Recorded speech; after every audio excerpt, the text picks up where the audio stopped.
Morning's first light. I reached for my phone to turn off the alarm. 3 notifications, 5 emails, 1 weather alert, and the Knicks won last night. Look at all those celebrities sitting courtside. Spike Lee, Timothy Chalamet, and... Is that Steve Guttenberg? Stephen Robert Guttenberg was born on August 24th. He shares the same day with Liberian Flag Day and National Waffle Day. Guttenberg rose to fame in the 1980s portraying Officer Mahoney in the Police Academy film franchise. Future sequels of the franchise have been discussed but are stuck in what Hollywood calls development hell. I am also in development hell. It's 7:45 in the morning. I haven't gotten out of bed and my mind is already racing. How did I get here? Scurrying down another trivial Wikipedia rabbit hole, outsourcing my morning to the phone instead of my mind, body, and spirit. Time to kick rocks, Justin. Fortunately, 2 hours north in the Georgia Low Country is a mystical world known as the Hostel in the Forest. Founder Tom Denard began developing the expansive property in 1975 with a mindset and mission that still rings true today, slowing down the outside world and connecting to nature and fellow adventurers. His vision began with 2 geodesic domes, which served as the original hostel. Bunk beds, close quarters, truly Spartan, no frills. Today, the property boasts individual cabins, tree houses, tiny homes, as well as common areas dedicated to art, movement, meditation, and fellowship. My cabin was called the Dragon's Lair. It was an elevated, screened-in cabin amongst the pine trees. Just had a bed and a shelf. And a front door. The alarm clock, that was a local rooster. The weather was whatever was happening outside my window, and sports, squirrels 4, armadillos 2. Day 1, morning's true first light. My first day off-grid, off-phone began at a well-fed lake at sunrise. The waters were warm and inviting, so I swam the length and back. I felt like Michael Phelps out there. I wonder what he's up to these days. Or if his birthday falls on a national pastry holiday. No, don't, Justin. Resist, man, resist. Off to the art studio. Like the other structures, the studio does not live under the tyranny of walls. And without such obstructions, the creative spirit can soar to new horizons. My own artistic horizons peaked some years ago.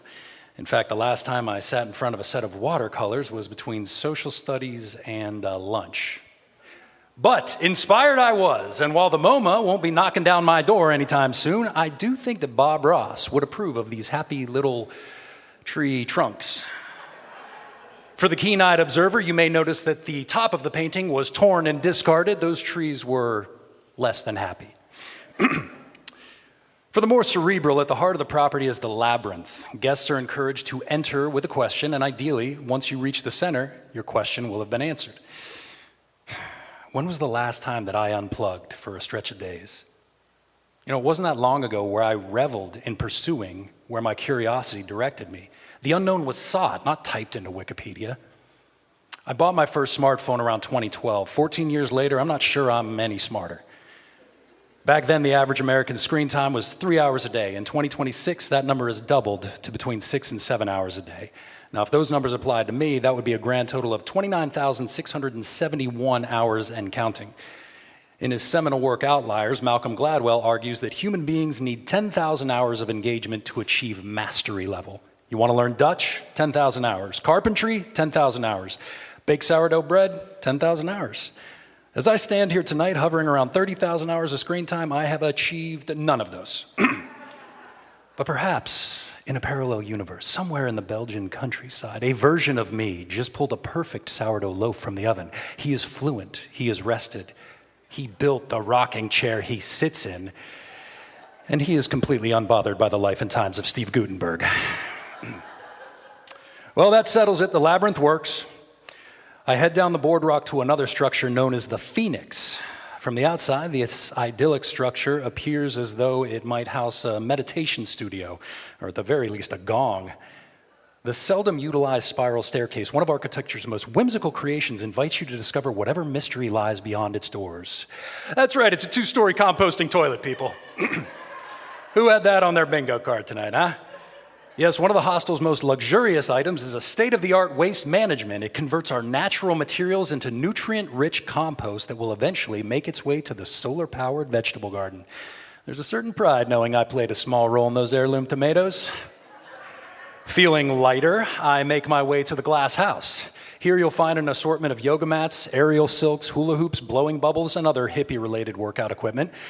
Later, the space will host a full moon dance party where howling is not mandatory, but strongly encouraged. Hiking trails are in abundance, and they all lead to nowhere in particular, which is a wonderful destination indeed. The library and music room are housed inside one of the original 1975 domes. Oh, if these many tiny interlocking walls could talk. Then it's off to the secluded outdoor shower. The property is plumbed, by the way, so hot water flows freely, a modern convenience that I am not complaining about. When the dinner bell rings loudly every night at 6 p.m., we gather with the other guests as well as the live-in work traders, a collection of mostly younger nomads living in spirit and brimming with dreams. The communal dinner quickly fills up with strangers, and they become less strange with every bite. I end my day where it began, back at the lake. No notifications, no alarms. No longer was I drowning in information. I was swimming amongst the stars. Screen timeout is not permanent, however. I know within a week that I'll be back within a few clicks of the trivial and unnecessary. So, this August 24th, after you have hoisted your Liberian flag, polished off your stack of waffles, and sang a happy birthday to national treasure Steve Gutenberg, take a moment to yourself and consider your next 10,000 hours. They're yours for the taking. And if you have questions, I know a good labyrinth guy. Dinner's at 6.